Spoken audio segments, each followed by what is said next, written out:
So yeah, hi, my name is Niels Corfield. So yeah, basically my work is to train and support farmers and land managers to adopt regenerative practices. And part of that work is monitoring farms, doing direct on-farm soils monitoring, both on behalf of the farmers and also sort of with farmers, so training them to do that work. And so the big part of what we'll talk about this evening basically is based on my observations of on-farm monitoring work on over 100 farms, well over 100 farms now. Actually, so it's going up, continually going up across the country. So it's right from the southeast, southwest, and central Midlands, east, and then up into sort of southwest Scotland and southeast Scotland. And yeah, what we're finding basically is, the same kind of sort of issues playing out across the UK, that can basically say that based on that direct experience, that poor soil health and pasture health is bringing systemic weaknesses to operations across the board, basically, and that's all impacting the bottom line fundamentally. And yeah, this slide needs updating, but yeah, it's across the UK: upland farms, lowland farms, hill farms, light land, heavy land. The same kind of issues are playing out, fairly much across the board. And how that's sort of impacting the bottom line is we're seeing shorter grazing seasons, therefore longer housing periods. Potentially impacts on growing, again, more to do with sort of whether they're east or west located, but yeah, sort of issues with reduced production that translates to reduced stocking rates, depending on current grazing management practices. I would say that on the whole, we're understocked to the tune of sort of 2 to 3 times. Otherwise, sort of having to sort of maintain increased costs of production to maintain that existing stocking rates. So my work fundamentally is to try to turn weaknesses into opportunities, or else help you to do that for yourselves, basically, by sort of education and otherwise sort of informing us how to unpick the sort of causes of the issues that you're looking at, basically the issues that we're dealing with day to day, and always trying to move to the point where we're treating causes, not symptoms. So we're going to do a little bit of kind of focus on grass production, because we have data on that. And fundamentally, sort of what we're looking at now is grass growth data aggregated across the whole of the UK, and the different coloured lines show different years. So I understand that sort of different parts of the country experience different kind of impacts differently, but we might ask the question, in 2018, this is the blue line here, what happened here? Why are we seeing that significant sort of drop in grass growth production?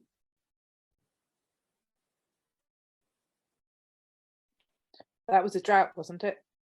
Yeah. Yeah. Yeah, it was. I don't know if any of you were affected by that. It'd be interesting to know. Maybe sort of drop your sort of message in the chat box. Again, it's sort of yeah, so interesting. So John's saying that you were affected by that. I think that what's interesting is that sort of this year, most people out west and sort of southwest and South Scotland certainly probably had quite a good year. Probably quite a good grass growth year, for example. Very much was a sort of tale of sort of 2 cities or 2 parts of the country, basically. Everybody east of, even as far up as North Yorkshire, east of the Pennines, right through down to the southeast and the southwest, and even places like Pembrokeshire, were fully burnt off this year, basically. So we can kind of say that sort of in general, there is, a need for, water has a significant role to play for yield, basically. And it's something that, we're not really capitalizing on fundamentally. In a nutshell, basically, we can grow grass without N. We definitely can't grow grass without water. And that, whether that actually sort of plays out, to drought in your own operation, really sort of like depends on the specifics of the season, if you like. But if we look at the 2020 season, and again, just sort of like zooming in, identifying the colours in this case now, the green line is what we're looking at. So again, we had another sort of drought. I don't know if that affected you, just out of interest. Did that affect you in your particular region in 2020? Yeah. Yeah, some of you did. Yeah, okay. So again, they're just reiterating that point. There's definitely sort of a need for water for yield. But otherwise, we could ask, cast our minds back to, what was the winter 2019, 2020? What was that like? Basically the winter before that. I remember that. We had a really wet one. Yeah, exactly. Yeah. So it wasn't A, was it? Or B, generally we might say, like, the winter from hell, basically the winter to forget. So basically, what are those winters like? And for those in the West, often you might say, well, this is every winter, so don't bring it up. But in general, what is it like? Mud up to our eyeballs, field access issues, and lots of standing water. Would people sort of say that's true in their experience, like seeing like standing water across the site? Yeah, and at times, yeah, great, interesting. So how do they affect the bottom line? How do these kind of winter conditions affect the bottom line? People want to sort of offer some suggestions. How is that impacting sort of winter operations, and how does that sort of translate to costs association, like simply? I would say from my experience up here is that winters from hell just have a massive impact on people's forward planning for the growing season, and adapting to use things like more straw, thinking of bigger storage for slurry, Yep. or big capital item costs. Yeah, exactly. I think that sort of covers the key points, if you like. So we've got yield penalties, for example, because of sort of damage to sort of pastures into the end of the season. We've got longer housing periods, therefore extra bedding and feeding costs, later turnout. So we're thinking that estimates now are of the order of sort of £170 £1.70 per cattle head per day. Seems to be sort of like what we're looking at now, basically. So it's a significant part of the sort of top line costs. So yeah, kind of in a nutshell. That value, Neil? Sorry, what was that for? The £1.70. So housing costs per day, per animal for cattle. Okay. Thank you. And that's up from sort of like 160. Again, it will vary sort of regionally, but so that's sort of the average. So we think the sort of housing costs are pretty much the sort of the lion's share of sort of costs associated, and obviously all the hay costs, all the hay cutting, and the sort of contractor costs. They're effectively a winter cost, even if we might be spending it actually during the season. So we can say that the winters of hell, sort of like translating to that shorter grazing season, therefore longer housing periods, and otherwise, delaying turnout, for example. So let's go and do some monitoring, which is sort of the work that I do. Actually, I'm going and look at some of the conditions we were seeing in 2019, 2020. This is Shropshire location, and yeah, plenty of standing water across the site. Some of it sort of like a few inches deep as the sort of like the ground sort of undulates. And then otherwise, this is Ross-shire, so no less than 100 mils of rain each month in the winter up till February, and then 120 mils of rain into the third week of February. So again, as people said, we can fairly sort of categorically say that sort of 2019, 2020 was wet, perhaps even for people in the West, for example. I'll just say we had 270 mil of rain in that February, and I bet that the guys down south had a lot more than that. Yeah. I think, probably another 50 mil at least, more than that. Yeah, exactly. So, a lot of water fell. Basically, it was a wet winter, you know, even by other perhaps local standards, basically. So all that standing water is indicative of saturated soils, right? Yeah, okay, that's the sort of like the key point. That's why we're bringing animals in. Ground conditions are so poor. Poaching is now at the point where, you know, we have to bring the animals in, you know, and that is, you know, indicative of saturated soils. Yeah. Well, again, you know, come back to our grass growth and say, you know, why did we get to the end of, you know, sort of May, basically, and this is the beginning of lockdown, just out of interest, you know, why did we get to the end of May and then suddenly our grass growth drop off a cliff? If we're saying that water is, you know, that sort of key thing for driving growth, well, where did it all go? Yeah, well, okay, this is where we get our spade out and actually sort of dig deeper, basically, and identify, you know, what's actually going on. Yeah, what we find basically is where we actually sort of, you know, do look at the soils themselves is below these areas where we've got standing water, the soil is touch dry. Yeah, you can see in this image, the next image, oops, that's one too many. In the top right hand corner, that side, there is sort of evidence of what the soil looks like when it's wet. It has a sort of glistening color in the top right. The rest of the soil has a sort of matte quality to it. If we're looking at the Rothschild site, again, here's our standing water. Your man there, he's handled the soil, you know, sort of like worked the soil between thumb and forefinger, and his hands are clean. Yeah, clean hands means dry soil. Again, this is the, you know, third week of Feb, and again, obviously they're in the east, so, you know, it's a, you know, drier part of the world, but still, you know, good old 600 or 700 mils of rain. And again, you know, if we're looking at that image on the left hand side, we're seeing, you know, the soil at the top of it, you know, so it has that glistening quality. That's what it looks like when it's wet. Bulk soil is dry. Another example, this is in Kent, so right down to the bottom of the heel of the country, if you like. So no water moving through the infiltration ring. And yeah, we can see sort of good hydration into the top sort of 2 inches, but below that, soil is touch dry. Another example, this one's from Lancashire, so Forest of Bowland. And just sort of really illustrate the point, you know, here it is sort of pretty damp period. And yeah, what we're looking at, yeah, again, lots of standing water across the site. But when we look at the soil close up, you know, on the side, there is what's it called? Yeah, it's kind of shiny, for example, but then, you know, bulk soil is dry and there's no water in the hole. Yeah. Another example, this one's from the Wirral, again, sort of heavier soil. So we dug actually underneath that actual puddle right there, and the soil itself, you can see shiny on the side. That's where the spade went down and introduced a channel for the water to go into. But aside from that, basically, the actual sort of bulk soil itself, again, sort of has that matte quality. Another site, in this case, on Warwickshire, another heavy soil example.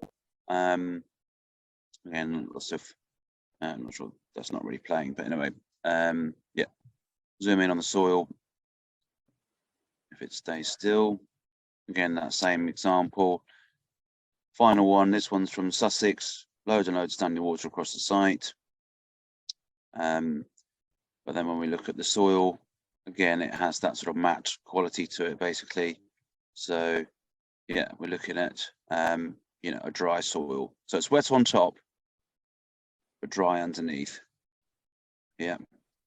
And we're seeing, you know, these factors sort of like consistently playing out across different sites, different soil types. Wet on top, dry underneath. The soils are not saturated. So it's a soil type, right? That's the sort of, you know, the key, you know, has to be. So, you know, fundamentally come back to that idea, you know, we monitor to understand the cause of our problems on our farms. The key test that we look at is infiltration rate tests. And we can use a sort of margin, hedge, or up against the fence as a control. Yeah. And here are the results we're getting. So here's a sort of dairy client down in Dorset. So inch of water during a dry spell 2020 in 5 minutes, 300 seconds. over the fence, 30 seconds. Similar story here in Wiltshire. Yeah. Zoom up to the west coast of Scotland, in the field, test and abandoned at 20 minutes, over the fence, full inch of water in 7 seconds. Back to this example in the Wirral, managed to infiltrate half an inch of water in 6.5 hours. Yeah, if it was linear, that would translate to 780 minutes.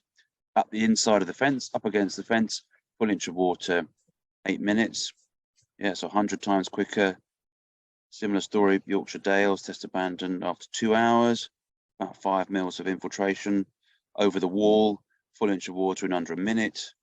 And then example in the Warwickshire again, half an inch of water in 6.5 an hour, up against the hedge, full inch of water in 2 minutes, basically. So fundamentally, what we're seeing is a lack of infiltration. So here's our example from Sussex. This is what the water looks like when it actually infiltrates. So this is a heavy clay soil in a wet period of the year in January this year, basically, on a wet day, a very wet day, like we saw all the standing water. We're getting a full inch of water onto heavy clay soils in just a few seconds. So again, the conclusion here basically is it's not the soil type. In all the examples we've looked at, they're basically the same soil type, and the soils are not saturated. We've sort of, cross-referenced that basically. So if your sites are going from like sort of Battle of the Somme to, what's it called, Sahara in just a few minutes basically, or a few weeks, then effectively what we're looking at is a lack of infiltration. And this poor infiltration translates to wet ground in summer, wet ground in winter, and dry ground in summer. It's both, yeah. And that wet ground, fundamentally that's translating to increased costs of production, yeah, because we're not able to graze for as long, for example, and longer housing periods, yeah. So, all of these factors translate to an increased cost of production, and that's something that, to me, is kind of like a missed opportunity, yeah.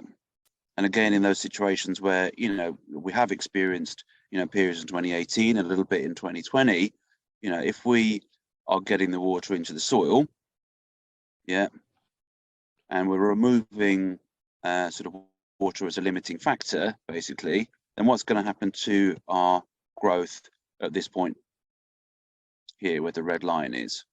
Yeah, at a very minimum, we're going to be ironing out that hole in the feed budget. I think we're going to be breaking records, basically. Nothing drives growth like heat and water, yeah, and sunlight hours, basically. So that's the thing, during these periods that are sort of like droughts, the world kind of laughs at us when we use that statement, basically. But what do we have?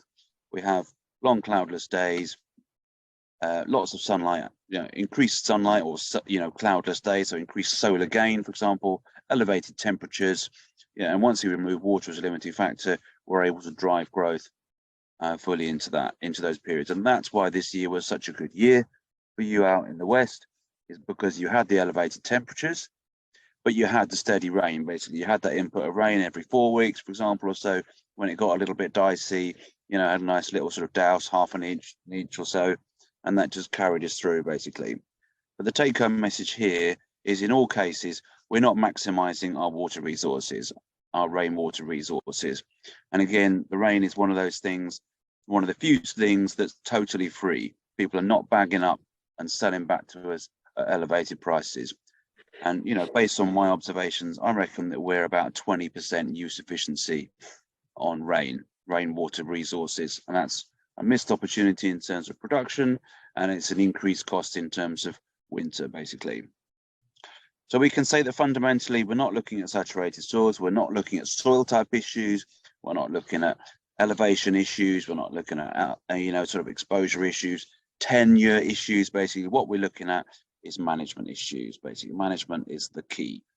Yeah, so looking at this image here, just showing 3 different treatments are through the rainfall simulator. The rainfall simulator just applied about 2 inches of water to each of these trays. Yeah, you can kind of see that in the top left. We're looking at set stocking here on the left. Loads and loads of runoff, and loads of erosion, very little infiltration. We move over to rotational grazing, massively reduced runoff. Yeah, sort of still kind of losing a little bit of soil, but massively increased infiltration. Yeah, so flip that on its head. Yeah, move over to what you might call mob grazing. Yeah, again, it's not necessarily a prescription per se, but just to illustrate the point. In this case, we've got the same amount of runoff, but much cleaner and clearer. So the water companies are happy. Yeah, and the infiltration again is sort of very good. What we can see in the back there is the infiltration rate is a little bit less, or rather, we should say there's less water in the infiltration rate tub than compared to the rotational grazing.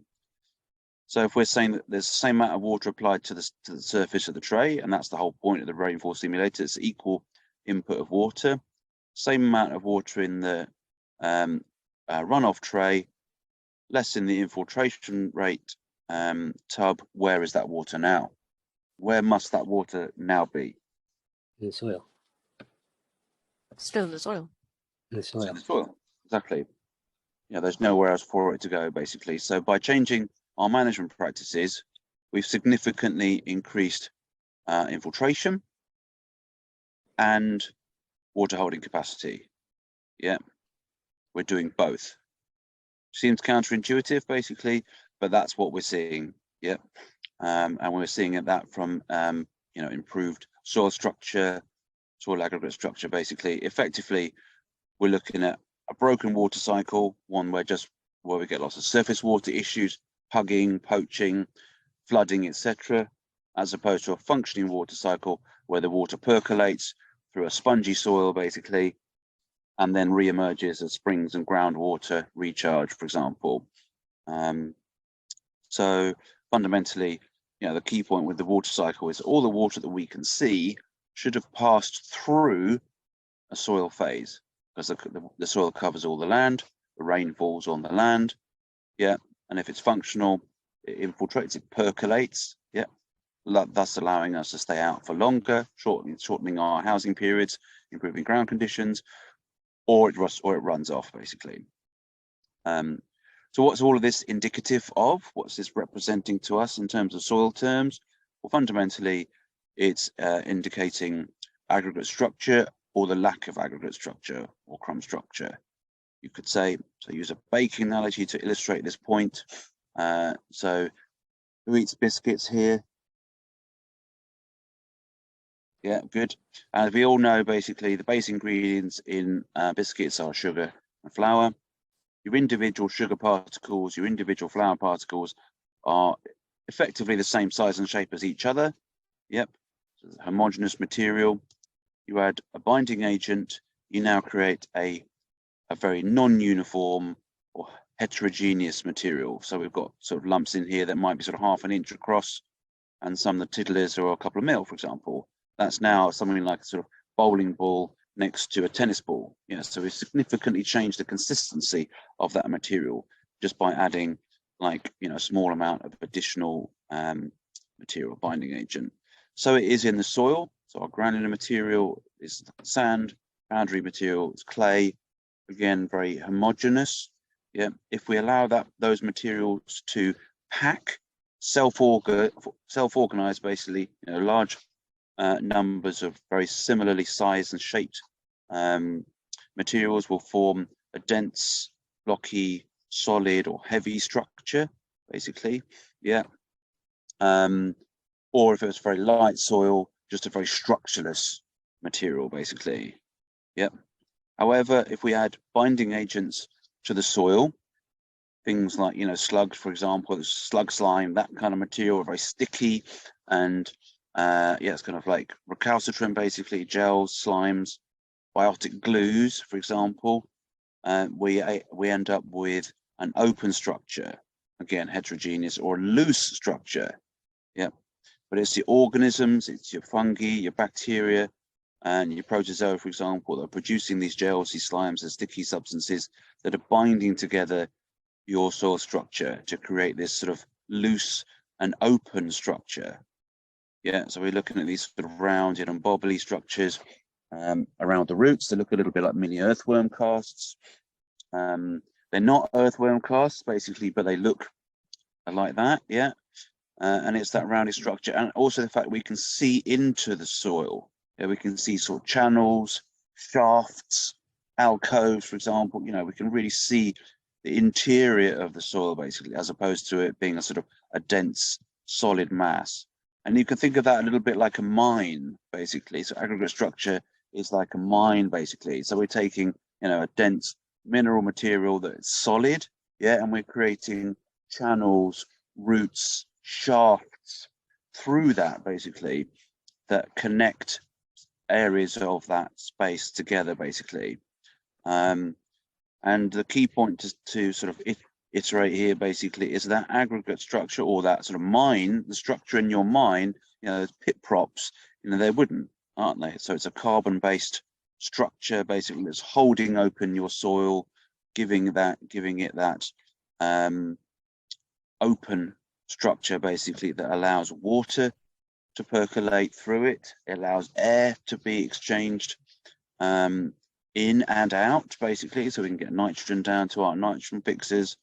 We allow air in it, so it's not anaerobic, for example, and all that surface area around the crumbs, the aggregates, basically, all of these individual aggregates basically become like a microsite for water to wrap around, yep, and also to soak into. But you can see we've got loads of sites that we can soak water, but still we've got masses of channels, open spaces for air to exchange. Yeah, so we can have a fully aerated soil, I mean hydrated soil, but it's also fully aerated as well.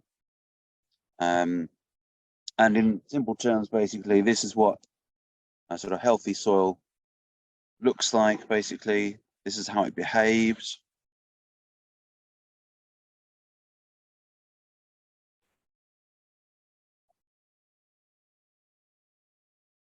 So if you take nothing away from today, then the fact that a healthy soil is loose, yeah, and it's that loose, open structure that gives it that sponginess, the absorbance, and the air exchange capacity, basically.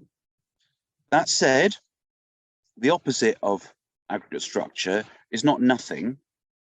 The opposite of aggregate structure is compaction.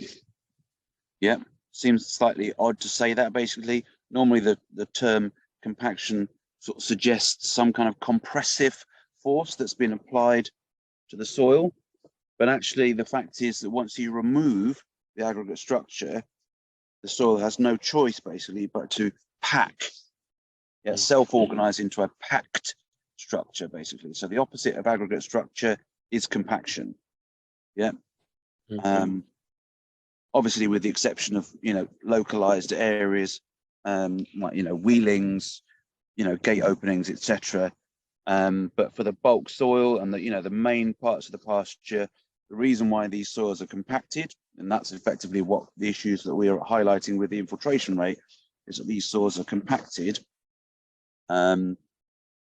is due to a loss of aggregate structure.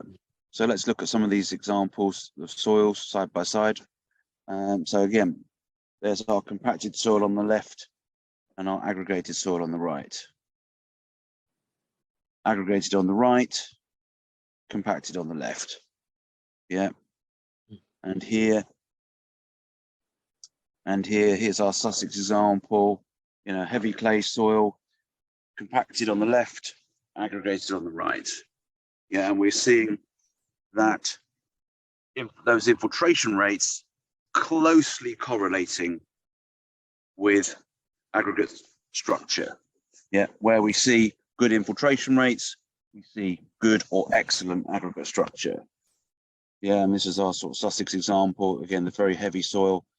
That's where we were absorbing, you know, a full inch of water into wet soil in the middle of January in just a few seconds. Yeah. Another example, here's back to the Lancashire example. Again, aggregated on the right, blocky, dense, solid, compacted on the left. And here, and here. So fundamentally, as we improve aggregate structure, our soils tend to a sort of more median state, a more forgiving, more workable state. So if we're starting off with, very heavy soils that tend to be very blocky, consolidated, prone to waterlogging and being claggy in winter, they become lighter and more free draining. Yeah. Conversely, if we're blessed or cursed, you could say, with light soils that can be droughty, again, much more an issue for people in the east, but otherwise sort of very structureless. As you increase aggregate structure, they become more, they get more body to them. Yeah, become more loamy, more moisture retentive. So either way, we can get out onto our heavy soils earlier. So we've got earlier turnout dates, and we can stay out longer, basically, because those ground conditions are that much more forgiving. And if we are moving soil, for example, for reseeds, etc., then we've got a lot more flexibility as to when we can do that. Otherwise, sort of like ask this question, sort of bring a few more things into it that's going on. Do we like legumes? Yeah, I do. Yeah. Yes. Yeah, exactly. Why do we like legumes? Fixed nitrogen. Exactly. So one of the things that actually is important to understand here is that your legumes, basically they fix nitrogen in the nodule, and the nodule is created specifically to create a low oxygen environment. Yep. So your aggregate is actually directly analogous to a legume nodule. It's also a sort of microcosm of low oxygen, basically, bathed in a fully aerobic aerated space, basically. So they become homes for free living nitrogen fixing bacteria. So we can say that any practice that improves aggregate structure improves nitrogen supply to all crop types. Yep. Conversely, we can also say that where there's no roots, there's also no aggregation. And actually to say that actually aggregation is a product of root growth and root presence. Without roots, we don't have any aggregation. With no aggregation, we have compaction, no infiltration, no aeration, long housing periods, burning off. Yeah. So we can look at our examples we looked at before. So right hand side, big roots, good infiltration. Yeah. Same here. Same here. Big roots, good infiltration, as opposed to small roots, poor infiltration, blocky soils. Similar story here. Yeah, where we have roots, we have aggregation. And where we have aggregation, we have healthy soil, basically. Yeah. And this is our example from the Shropshire Hills. So on the right-hand side, we had like an inch of water in 16 seconds, as opposed to sort of test abandoned in the open field. Yeah, so we can say sort of categorically, there's a close correlation between plant size and root size. Yeah, where we have small plants, we have small roots. Small roots correlate with compacted soil. Compacted soil correlates with short grazing seasons, therefore early housing. Conversely, we also have much more drought-prone plants, for example. Yep. And otherwise, yeah, small plants correlate with compacted soils and aerobic soils, as well as very poor infiltration. Yep. So we can say that fundamentally, management determines plant size. Yeah. So in the same way that, like, a bonsai tree is a mature oak tree in a glass case. Yeah. Is that genetically any different from the master oak growing out in the hedge? No. No. Exactly. Yeah, they're genetically equivalent. What's different is the way they're managed. Yep. Mm-hmm. If we come back to this example again, here's our Shropshire example. Which of these two plants is going to start growing earlier in the season? The one on the right. Which of these two plants is going to carry on growing into the shoulders at the end of the season for longer? The one One on the right. Which of these two is going to hold up animals for longer when it turns wet? The one on the right. One on the right. Which of these two would you rather base your livelihood on? One The on the one right. on the right. Fundamentally, all that stands between you and going off the farm basically is your grass plants and the weather at the end of the day. So fundamentally, what we're looking to do through management practices is to tap into the latent potential of all of the plants that are in our pastures today. Yep. Yes, we could do overseeding and bale grazing and slot seeding and all the rest of it, you know, and reseeding in some situations, for example. But fundamentally, we need strategies that build on and create those healthy plants, because fundamentally healthy plants are at the top of the pyramid, if you like. They're the ones that are determining healthy soil, water cycling, infiltration. That's what we're looking at with this example here, basically. Where our water is infiltrating well is due to management practices, exclusively due to management practices. And most of that is due to plant physiology, just the fact that your plants size down due to management. And that management is largely overgrazing.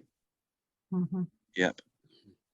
Yep. So I'm just going to sort of come on and sort of define that fundamentally and say that, you know, we've sort of quite categorically said, you know, so why is that? Why are we looking at small plants, open swards, compacted soils, mosses in pasture, etc.? We're looking at management issues, and that is fundamentally overgrazing. Yeah. So just to make sure we're like on the same page, how many animals does it take? What's the minimum number of animals it takes to overgraze a pasture? Don't need any. Any. There is an answer. One. One. Exactly. One. Any. Yeah. Given enough time, one animal will overgraze a pasture. Yeah, we've all seen it. You know, that one horse basically sort of patrolling around, you know, looking for grass. Saw a bit of grass over there. Oh, a bit of grass. So overgrazing is a product of time, not animals. Yeah. A bit of recap maybe for those that have done a bit of holistic management. You know, so we require energy for growth. Where does that energy come from? It comes from photosynthesis. Yep. So looking at the growth curves of our plants, we've defoliated our plants sort of down here in the bottom left. Yep. Yeah, we get sort of like slow growth, and as the amount of leaf area increases, the speed of growth, the rate of change of growth increases. So you get sort of maximum growth sort of in the sort of vegetative stage. Then we've got our boot stage towards the top of that curve, then flowering, and then full senescence at the top of the flat part of the curve. And then that's where we're sort of lignifying, if you like. So where does the energy come from to grow that first 5 days of growth after being defoliated? Roots. The roots. Yes, it has to come from the roots because you've removed the leaf. Yep. Yeah. So fundamentally, we should be like reiterating, recapitulating overgrazing as under-resting. That's what it actually means. It means the animals are returning to the plants before it's fully recovered. Yep. And in that situation where the animals do return to those plants, you are effectively, or you're almost literally eating roots. Yeah. That's why your plants are sizing down. Yeah. And just to reiterate this point again, you know, through another lens, yeah, when we're looking at these two examples, we're looking at plants that are rested on the right, big roots, aggregated soil, good infiltration, yeah, as opposed to on the left. So rested on the right, overgrazed on the left.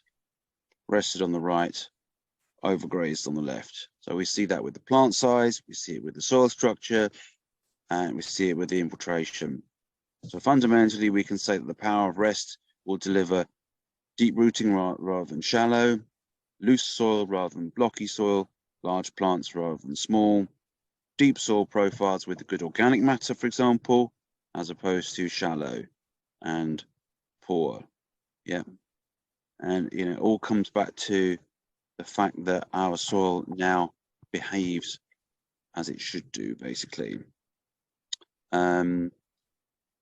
So I just want to kind of move on to some of the sort of management practices we would use effectively, but perhaps we can point to some of the above ground indicators that also illustrate some of these same points that we're always looking to correlate with our below ground indicators, for example.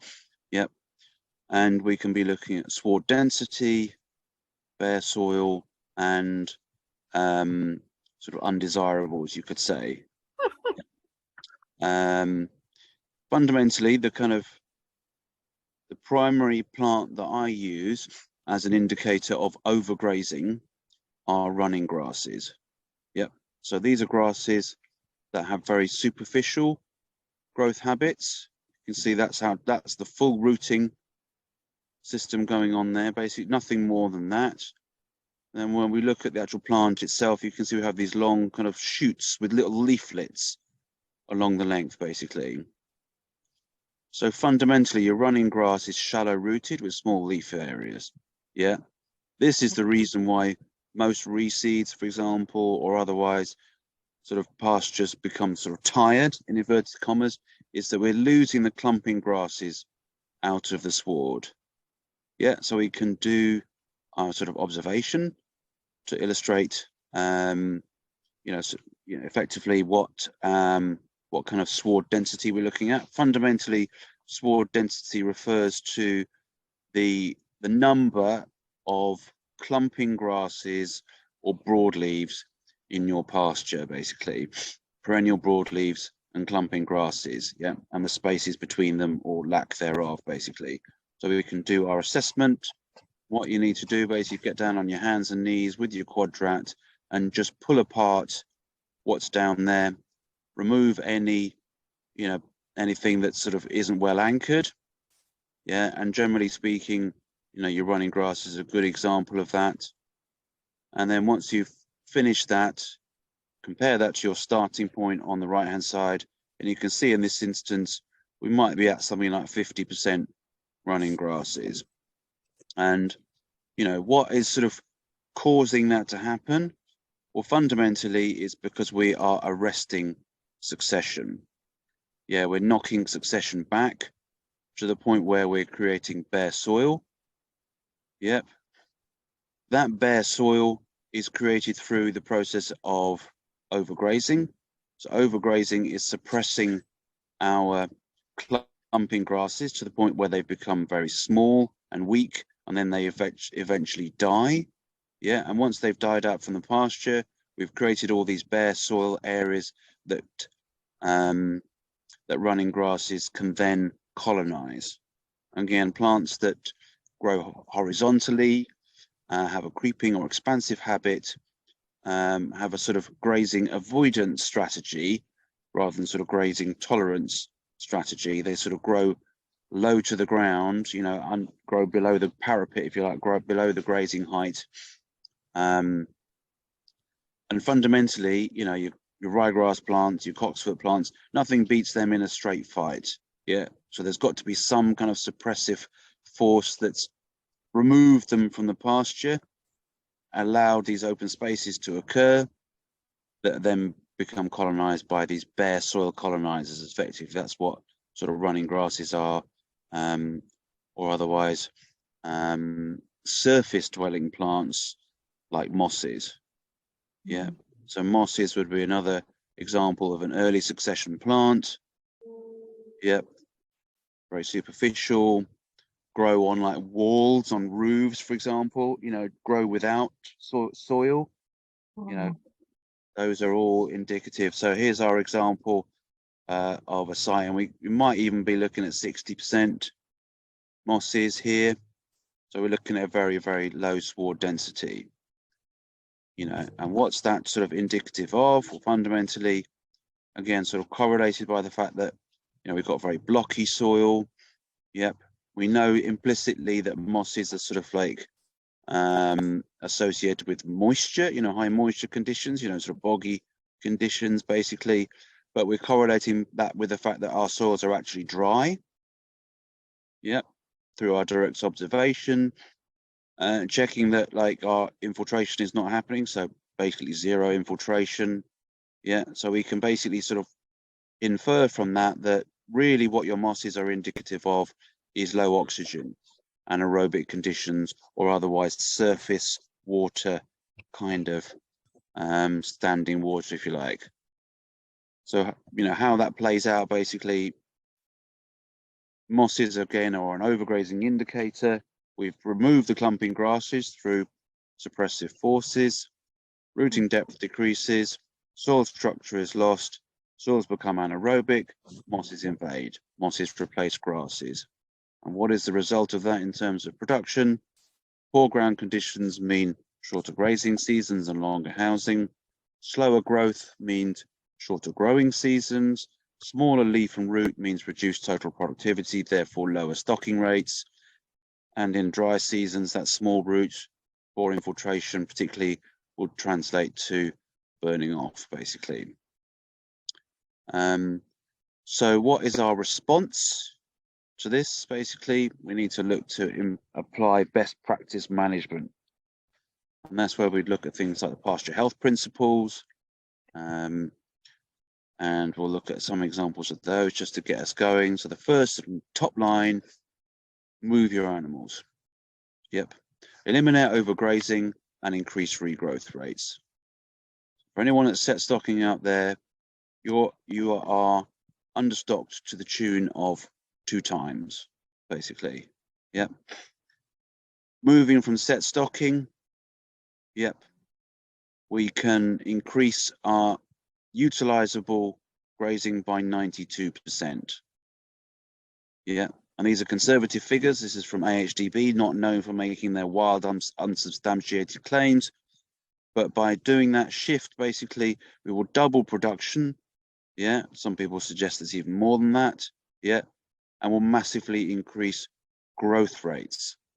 And that's the key point, because we're not overgrazing, because our animals aren't staying in the pasture for too long and grazing the regrowth. Yeah, we get a full regrowth, it grows back quickly, and we will increase the total amount of production, basically. So fundamentally, set stocking, all set stocking is overgrazing in all cases, because you're under-resting. Those animals, they're in there for multiple days, basically. So what happens? You turn them in there on day 1, they all fan out, pick out the best plants and hammer them. Yep. And then gradually move on to the slightly less palatable, slightly more coarse plants, sort of one after the other. Yeah, you know, chili roll around to sort of day 2, day 3, for example. They've eaten all the sort of better plants, gradually moved on to the worst plants. Get to like day 4, for example, and you've got some regrowth in those plants that you grazed on day 1. Yeah, and they'll have that. They will preferentially select that growth above anything else in the pasture. Everything else is coarser, lower palatability, might be fouled, etc., basically. So in that situation, they may regraze those plants multiple times. Yeah, so they will take the second bite. That's the key point, basically. Yeah, regrowth can be as little as 2 days, but again, it depends on the time of year and the temperatures. So let's look at a grazing example to sort of illustrate this point. We've done our due diligence. We've established, based on our stocking numbers of stock and live weight, that our animals in this particular pasture will have 16 days of grazing. Yep. So 16 days in paddock. Yep. Again, them going in and they're taking the best plants on day 1, onto day 2 and day 3, roll round to day 4, and they'll have those plants they took on day 1. Yeah, on day 5, they'll have the regrowth on the plants they took on day 2. And that might happen, if it's 4 days, that might happen 4 times in that period. So are those plants on day 1 under-rested? No, Are they under-rested? Are you returning to those plants before they're fully recovered? not on day 1. the day one plants, so after 16 days in paddock, Oh, yes. yeah, so after Yes, 16 they're, days in they're paddock, under-rested. Yeah. Like you said, how after many, 1 day, times are we potentially regrazing those plants? at least 4. Yeah. So we'd say that, like, you know, pretty much all of our plants are under-rested. They're overgrazed. Again, what are we eating in that situation? We're eating the roots because there's no leaf to drive growth. We can move to a rotational grazing situation and paddock it up into 2 blocks, 8 days in paddock, and we're going to be regrazing our day 1 plants twice, for example, our day 2 plants twice, day 3 plants a little bit, yeah. So the majority of our plants are still under-rested, yeah, still overgrazed, yeah. We can paddock it up into 4 blocks, yeah, so 4 days in each paddock, same number of stock, same amount of grass, same total days in field, for example. How many plants are being overgrazed? Just the day 1 plants. Yeah, so we're still regrazing the day 1 plants. We won't be regrazing the day 2 plants, for example. So some of our plants are under-rested. If we move to 2-day moves, we've totally eliminated overgrazing. Yeah, again, same number of animals, same amount of grass, same days in paddock, and completely eliminated overgrazing. Yeah. So the suggestion in this situation is to identify suitable infrastructure, flexible, potentially temporary infrastructure that allows you to paddock up your animals and deliver water to them. Yep. And enable you to move animals every 2 to 3 days, depending on the time of year, basically. So in order to achieve that, we're looking to enable us to back fence every 2 to 3 days, look at temporary fencing using things like the Kiwi Tech equipment, for example, put subdivisions in fields, for example, down the center, either semi-permanent or high tensile. Maybe create water lanes if you've still got fixed infrastructure. Yep. Or move to mobile water systems, install fixed earthing stations. So we've got really adequate earthing, and start carrying out your own trials, for example, and identify what your set stocking results are versus sort of paddocking up, basically. So maybe we might leave that there. There's a lot more to say around things like utilization rates, eliminating selective grazing, increasing stock density, increasing rest periods where the stock classes allow. Yeah, we would say, be quite circumspect about increasing rest periods for high performance animals, finishers, milkers, lambs, etc., continental breeds in the short term, basically. But making sure that we're only ever grazing grass that is fully rested.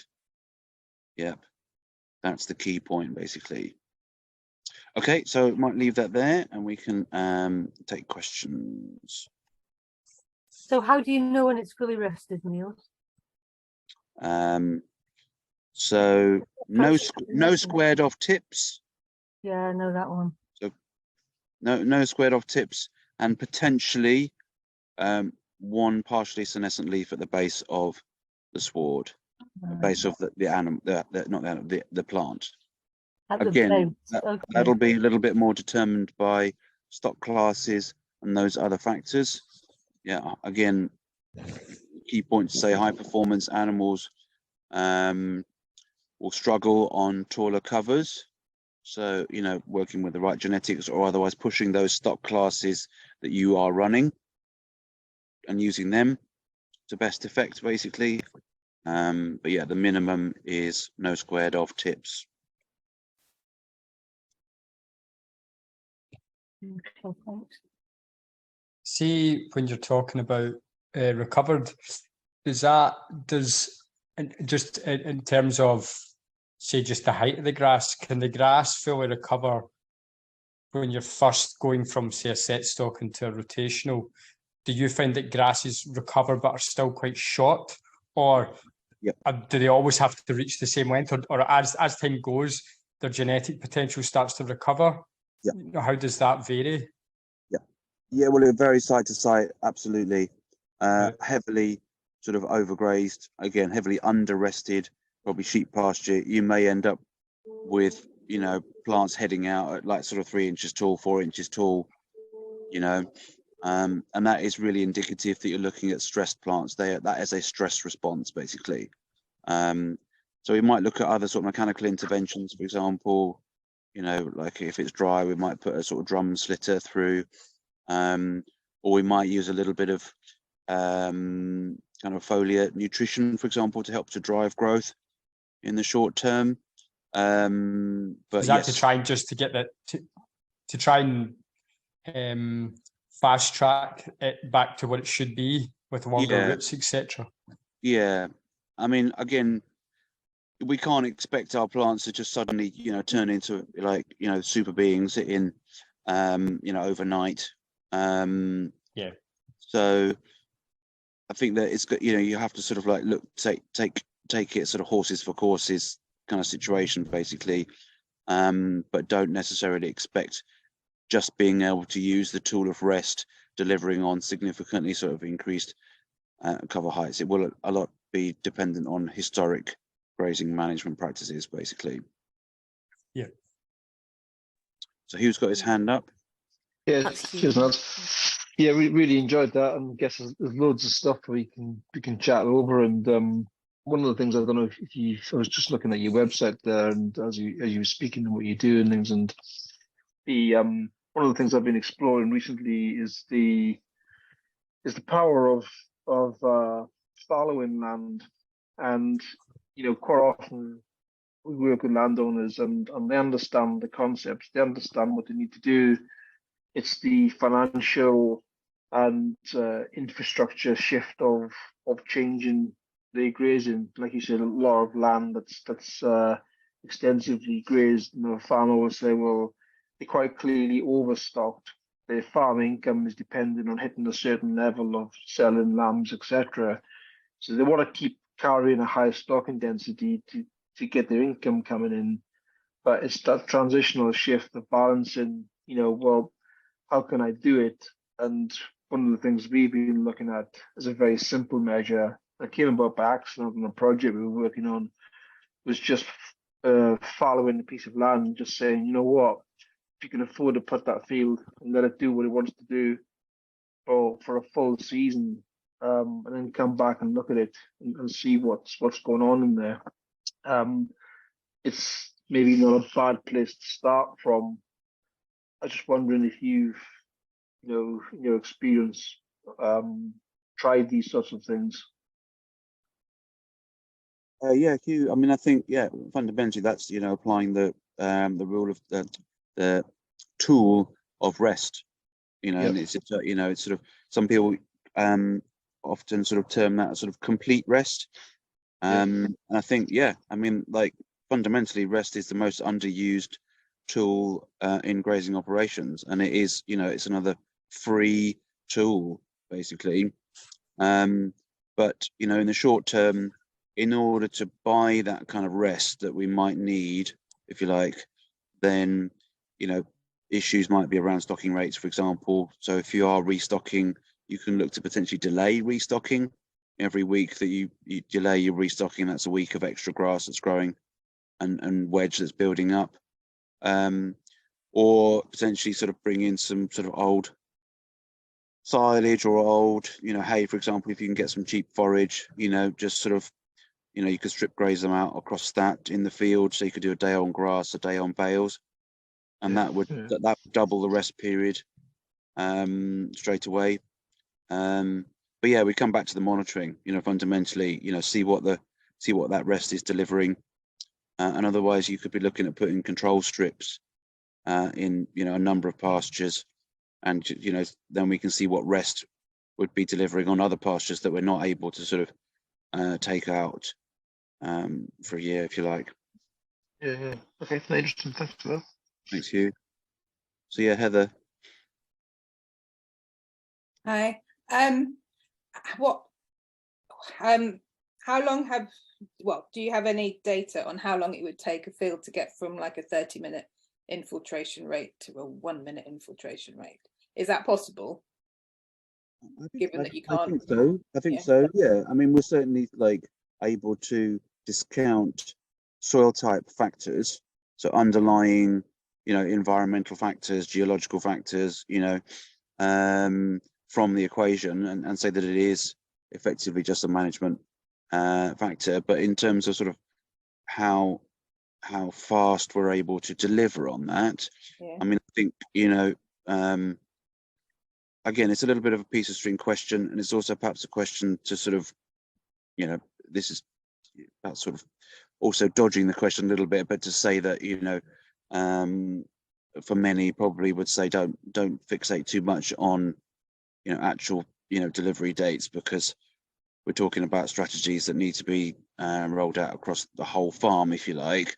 But I would certainly suggest, you know, in areas that you could potentially put into a trial, you know, identify a couple of trials fields, for example, and these would be the places that we'd look to see how we can fast track the changes, if you like, and then start rolling them out. But I think, yeah, it's pulling as many of the levers as far as we can. So like you're doing, Would you expect to see an improvement in 1 to 5 years? I mean, not to 1 inch minute, but say an improvement. How long would that take to? If you're saving mob grazing, long-ish rest periods, moving them at least daily, kind of thing. Yeah, really hard to say is the answer to that. What I would say, the correlations are fundamentally how far you're prepared to go in terms of pulling those levers. You know, if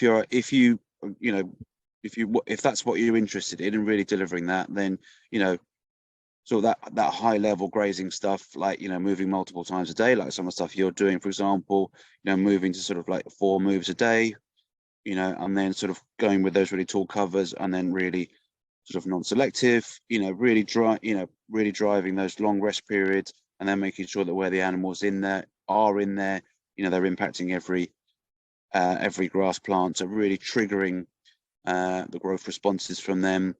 But then at the same time, you know, we can be also looking at sort of complementary strategies, like slitting, subsoiling, biostimulants, nutritional inputs, foliar feeds, for example, gypsum applications. Is there much research? I know it takes time to get the data, but I know FarmEd's doing some stuff. Is there research projects on this kind of stuff? Not directly, no, I wouldn't say so. I mean, there's certainly good data on mechanical interventions, if they're combined. So, like, there's good evidence showing sort of gypsum combined with sort of ripping or sort of proper, I would say, drum slitting, for example, into dry conditions.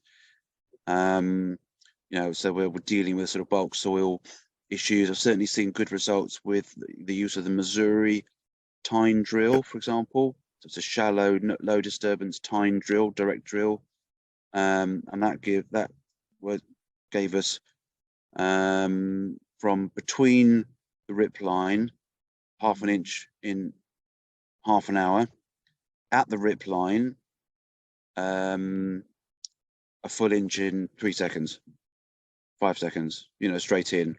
And obviously that is a sort of, you know, you might say a temporal result. It's not necessarily, you know, a permanent result, and that's the sort of disadvantage with any of these sort of point interventions, sort of spot interventions, I would say, probably a better word, basically. But I've got a slide that sort of indicates this to show it's sort of working. Let's just get it up.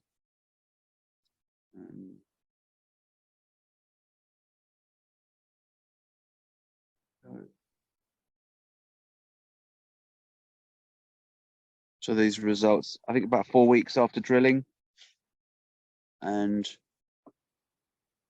again, what we're trying to do with these kind of let's say, transition strategies, not substitute best, sort of poor management practices, but to augment best practice management, if you like, within the sort of context that you're able to deliver at, But then when we are applying these sort of transition strategies, augmenting, you could say we're looking to apply sort of 2 out of 3 of like mineral, mechanical, biological, if you like. And I think that Missouri is a really good example that we're doing the mechanical, and that's dealing with the sort of compaction sort of instantly, at least for a period, you like. And that means we're going to basically be absorbing 90-something% of the water of that pasture, because it can only move 6 inches before it hits a rip line, and then it's going to absorb, for example. But we're also working with the biological, so that's putting roots down, and they're annuals in this case, so they can be very cheap. You could use rape, you could use cereals, you could use sort of vetches or peas or beans, for example, cheap seed, and those roots are really taking advantage of that loose soil, but they're going to be holding open that soil. And there's good evidence as well showing that brassicas have a real sort of like effect on soil structure. So that's holding open, plumbing the depths, taking advantage of that water, driving growth.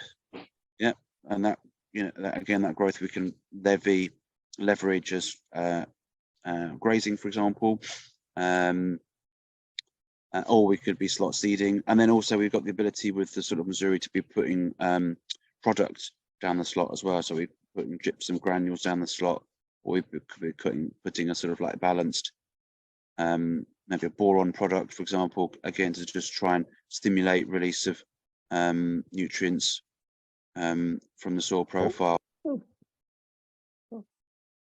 Thank you. See that, Niels, you were saying there about the time drill, the Missouri time drill. Sorry, my dog's going mad here. Is that what is the Missouri time drill? Is that a subsoil, or is that a seed drill? It's a seed drill based around a subsoiler leg, or 2 subsoiler legs, actually. It's a bit like a claydon, if you've come across them. Yep. Okay, right. Okay. Yeah. So it's kind of a hybrid, if you like. Yep. Thank you. And then in terms of other sort of mechanical interventions, the tool that we highly recommend, again, it needs to go into dry conditions. That's really important. It's this unit here, the Airworks slitter. And the drier the better, because we get much more shatter. You can travel, you can use a lot of forward speed. The more forward speed, the better. People were operating this year during the sort of drought, end of August, for example, they were doing 25k, 80 acres in a day. And used properly, it will give you at least the same results as a grass subsoiler, basically, but at sort of 5 times the speed, and like a quarter of the diesel, and half the horsepower, or a third of the horsepower, We've always found as well with the subsoil, the problem is if you've got we've got some big boulders here, because it used to be a quarry site. And it's like if you hit one of them, it just totally destroys your pasture, ripping up these big boulders. So I guess that won't do that, And that would certainly be sort of a negative indicator with things like the Missouri. And in the case of the guy that used it, he was like, I'm fine with it on my grazing ground, but I wouldn't use it on my cutting ground, basically, because they are bringing up stones on his site. So again, you've got to use what you can use, basically. But we could, for example, with this Airworks, we could have like a spreader on the front, putting out gypsum, for example, gypsum granules out the front, and we could have the roller on the back. So again, we're sort of doing a bit of mineral, doing a bit of mechanical, always trying to do 2 things when we're in the field, because we're always going to pay the same amount of diesel. We're always paying the diesel, we're always paying the labor, basically. So let's get like at least 2 things done for every pass, basically.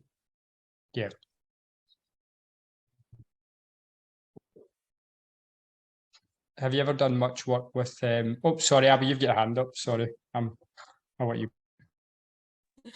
I've been it for ages. I've got so many questions. Mostly I want to go and dig holes in my neighbouring farmers' fields where they've got loads of sitting water, and see if it's dry underneath. Anyone who does it is. Yeah, I'd love to. Yeah, he says there's 20-acre fields just there, and there's been like maybe 20 sheep in it for about 6 weeks. They just got taken out yesterday, I think. God knows how Oh long wow, they'll be 6 out. weeks. They'll be, Yeah. Yeah, so 20 acres, 20 sheep, 6 weeks. Like, what's that all about? What are you doing? He ploughed it and reseeded it a few years ago. It's a nice monocrop. Anyway, we are stockless, obviously, on our small holding. Well, not obviously, but I've got a half-acre market garden on my friend's small holding. But the small holding itself is 15 acres, but she has no livestock. My friend Lorraine. I have been out digging holes and looking at infiltration rates and aggregation and counting earthworms, and we haven't got any standing water, but we haven't got great soil. The rooting depth isn't great, aggregation isn't great, it's hardly any earthworms to be seen. It's like nothing's been grazed here for eight years or so, maybe longer actually. Is the problem that I just need to get some cattle in here for a couple of days.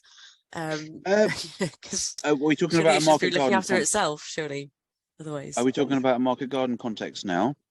No, well, my market garden, I use cover crops and Okay, fine. manures. So not the market garden. No, it's the pasture, it's the fields out the back where there were Grazing. cattle 10 years ago, and now it's just grass growing away, growing, doing its thing. Gets nice and long, gets almost sort of. I'm 5'3" and it's almost up to my shoulders, but the roots are still bugger all rooting depths going on. It's like, what's going on there? Oh, that's really interesting. What's going on there? Okay, yeah. I don't know actually. That's I don't see that often. Is it quite shallow soil or? Well, it's Galloway, isn't it? We don't shallow soils of Galloways. What do they say? Sort of 2 inches of topsoil on rock, basically. So maybe that's all it is. Maybe that's what the problem is. I mean, I would say that 10 years of rest, is really kind of like removing any of the sort of historic grazing management issues. We would say that's long enough to have kind of dispensed with most of that sort of the carryover from that. We would say, and I mean, at the same time, you can undergraze, you can overrest. And I would imagine that there's quite big gaps between those individual plants. You've probably got some pretty chunky cocksfoot plants in there, and then if you sort of yarrow, a lot of yarrow as well. Root around the base. Great. Yeah, the yarrow is good. You're not really going to lose sward density around them, but around the base of long established cocksfoot plants, you're likely to see big areas of bare soil actually. So that's where sort of bringing sort of the disturbance in grazing management would be advantageous, but they'd need to be in tight to really get them to force them to consume that litter that's at the base, that really stemmy and coarse material that's at the base. Failing that, you might top it actually, or do a mixture of both. Just to help, because again, we want those grass. We need to sort of keep them growing. They're trying to success at this point. What's happening is they're trying to success into scrub. That would be the next stage, which is fine. Yeah, it's a good thing on its own right, basically. But that should either be happening quicker than it is right now, or we would sort of just try and sort of optimize it in its current successional state, basically. I guess like all management, it depends what you're managing for, isn't it? And yes, I look at that and go, we should be getting animals in there, but it's not my land, it's my friend Lorraine's land. But what's happening instead is the blackthorn that's around these fields is just encroaching. So it's just becoming scrub. That's it's just like, well, that's great if we're going to make a lot of slow gin, but yeah. Nice. Let's borrow some cattle, guys, at some point. see that, Abby, and well, no. Niels, is that a case of just succession taking its course effectively? If you're not managing it for pasture and kind of keeping it at that point, then it will just start to go the way it wants to go, which in this country is deciduous forest, isn't it? Yeah, exactly. Without animals, it's really slow because you get big oxidizing clumps. you Yes. don't get any kind of light getting into it. Well, that's what I'm seeing with the neighbour's Yes. field. They've not done anything for years. And it's so slow how succession is taking place because there's just these big clumps of sort of blonde grass now. Yes. And it yes. looks like it's crying out for some hoofs in there to Mm. trample it in and mess it up a bit. A bit of trampling. And then it will be away. Yeah. And if he wants to have woods, that would probably work. Yep. Yep. Well, John's got his hands up. I would concur with that, Evie, by the way. Right. And that I think is the problem with some of the rewilding, Mm-hmm. isn't it? Yeah. That we're not seeing enough activity taking place.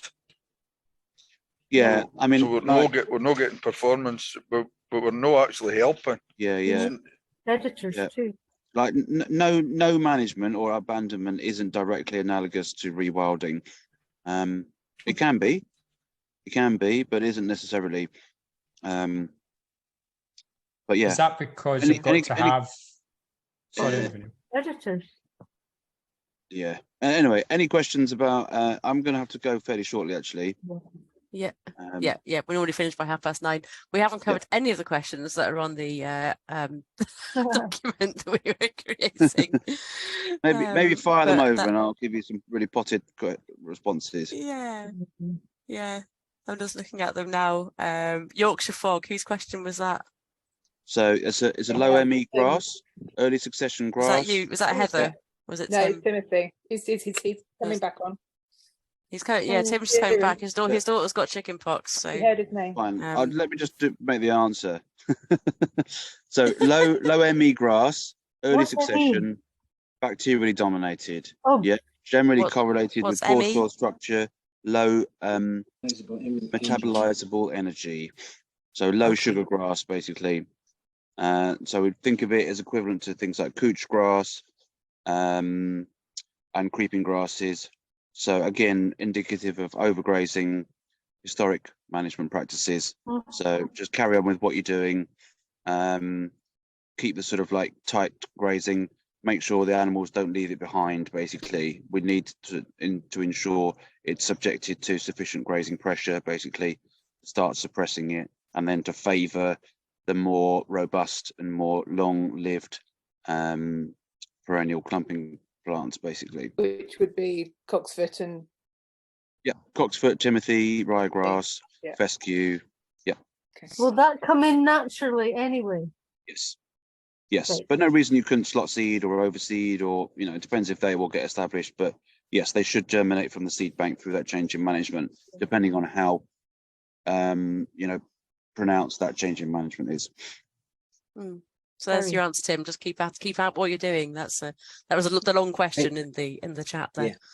Uh, So you need the I right can go animals again. to use Yorkshire fog. the fields that we had rented out and were set stocked and took in hand 4 or 5 years ago, they are predominantly Yorkshire fog, but we're getting the fields that Dad's been grazing rotationally, at least for the last 10 years, there's a lot more of a mixture. So yeah, I hadn't realised that it's related. Yeah. So as indicator species, early succession, undesirable, need to subject it to grazing pressure, and otherwise, pull the what's it called? The rest knob and the stock density lever, basically. Yeah. Next It question. is 9:30. I don't know if we want to get through any more of these questions, but I don't worry the- about the other questions are all mine, I think. And go on, John. One of them then, Heather. There's quite a few. Just read them out, and I'll give you one-word answers. well, this is Dad's question. He would have asked if he was here. So in a field where you get the dunging, it looks like it's where the dung has been. You get the taller, greener grass. Is it from the dung or is it microbial activity? And have you seen fields where those green patches have joined up? Super lush fields. Is that a No, possibility? no. I mean, nor with the nutrient cycling evidence, and they can be indicative of sort of low phosphorus, low K, for example. Okay. They can be urine. So where there are bigger, greener patches, that's a sign that the rest has got less K. Yeah. You think? Yeah. I think so, but yeah, just corroborate that with testing. Yeah. What have you found to have the greatest and the quickest impact on increasing the rate of nutrient cycling in the soil? I'm going to say mob grazing and rest. Yeah, hard to say. Basically, just too early days in terms of sort of practice. Okay, and then I had got a big patch of bird's foot trefoil in the fields, and it hasn't been grazed. It's a field we left over the summer because it got heavily grazed last winter, and it seemed like that disappeared. But I thought the bird's foot trefoil was a forage that carried on to the winter. Am I wrong in that, or should it still be there? It's a perennial. It is a perennial. Yeah. Yes, it is a long-lived perennial. So, is it just maybe just shrunk down below the grass a wee bit? Yeah, potentially. Yeah, I mean, I wouldn't count it until next year. It'll be back. It comes back. But I was thinking if we didn't graze it over the summer, we'd see it. Or I was hoping it would be useful winter forage. But I'm not sure it is. But yeah, I don't know how hardy it is. Yeah. Is there a document showing how nutritional value of forbs vary over the year? No, not I'm aware of. And is there? We need more evidence, don't we, for lots of things? It'd be really handy. Yeah, there's lots of research projects for people who want to work for free, isn't there? Is there any plant other than seaweed, presumably, that's a source of iodine and palatable to cows and sheep, or another way of meeting the cow's needs that doesn't involve bolusing or drenching? These are just random questions I had. I got interrupted. Of course, there'd be more. Other sources of iodine, are there natural sources of iodine? Well, seaweed would be the best one. Seaweed. Can you just feed them? Like I could, Yes. I live by the shore. Can I pick it up and bring it in? Yeah, I don't see why not. I mean, as with any sort of supplementary feed, you know, the due diligence around sort of small amounts offered, monitor intake, you know, withdraw, you know, monitor any issues, offer again, maybe slightly higher rates, you know. Take a Geiger counter. Certainly, oh yeah, where you are. I mean, certainly, like sort of, you know, there's plenty of supplements, you know, genuine sort of like mineral supplements that are offered that contain seaweed, or else you just, you know, proper seaweed meal. The issue really is that they're just really quite sort of expensive. It can be quite expensive, basically, in the but otherwise, you know, you could just, you know, apply sodium iodate as a mineral source. Glucose in the water. You know, sort of basically a foliar. Well, I was thinking a foliar feed. Okay. It's very cheap. But I imagine you're also probably quite low in sodium in your pastures. I think that's probably quite likely, you know, sort of leached west of country. So you could just look at salt. Rock salt. We give them Himalayan rock salt. Oh, and is there an foliars UK or bulk application to soil? Yeah. Okay. Probably the cheapest way to apply trace elements and sodium to the soil. I mean, again, sort of just, you know, be careful not to sort of like apply too much, basically. But I think that in general, the risk is that you could over apply sodium, but in most of the cases in your situation, sodium is going to be sort of rock bottom anyway, basically. Okay, thank you. Those are my those questions that came up at the time. The other question which came up, it's very cold. Yeah. The other question that came up quite last week, wasn't it? We were all getting all this news about Walter. What's it? How do you say his name? Walter Jean. Jaina. Anyway, Jaina. Yeah, Walter Jaina. I'm assuming that you don't pronounce the J. And his chat about the sort of breakdown of methane, and I think you had posted in a group somewhere else that we'd picked up on that you were looking for any other evidence to support his chat. Did you find any other evidence? Yeah, it was the oxidation. But it was all Walter's evidence. It's all Walter. It's not. No, but I've sent in 3 articles. Nobody. Yeah, but don't those articles just say what the reduced oxidation process is, but they don't reference it specifically to breaking down methane. Well, on the grass? the last one is the best, but they are about breaking. It definitely breaks down methane. But because you break down methane, you end up with carbon dioxide. I mean.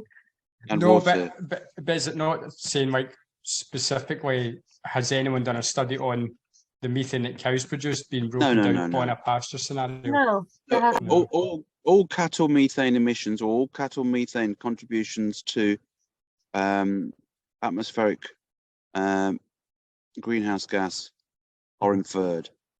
They're all inferred. Yeah. Okay. Yep. It's nothing as much as fossil fuels. But there is good data on wetlands, for example.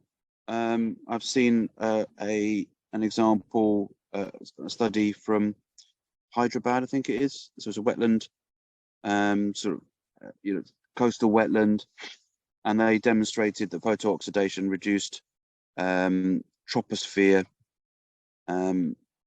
methane contributions by 85%. Significant. So pasture land is really good at cleaning up methane, which is just as well, because I've discovered that some of our land is so wet it's giving off methane like fuck. Well, that's probably a bigger issue, really, to be honest. Yeah. I guess Well, that from the cows, yeah, definitely. does the big methane issue in the world not come from, the melting ice, that harbours so much methane, and that just, Yeah. Permafrost. It's just that. Paddy fields. Yeah, exactly. Yeah. And acidification Rice, of the ocean. intensive rice production. Yeah. Any dam, that. Yeah, I mean the world's wetlands, and Peatland on tropical fire. rainforest, like dwarf sort of livestock. But then at the same time, that what's it called? Atmospheric methane contributions are very weakly correlated with livestock numbers. So ruminant livestock populations are effectively static, but methane concentrations have gone up on a hockey stick, basically. Yeah. Fracking. So if we would, distraction tech, isn't it? Yeah, exactly. Melting permafrost. Yep.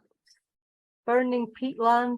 In Indonesia, it's on fire the whole time. In Greenland, it's on fire the whole time. Siberia. Yeah. Oh God, this is depressing. Oh, heavy. But I'm gonna have to love you and leave you, basically. Thank you, Niels. Yeah. No, You've it's Thank been you, really Niels. good. Thank you very much. Really interesting. Yeah. Really Nice to appreciate meet it. you, and nice Yeah, to see you, super Heather. appreciate it. Abby. Can I email you some questions, Niels, that we just didn't get a chance to answer? Would that be okay? Yeah, okay. Right, thank you. Thank you so All right. much. Yes, Thank Sarah. you. Thanks. Bye for now. See you Neil. soon. Bye-bye. Bye-bye.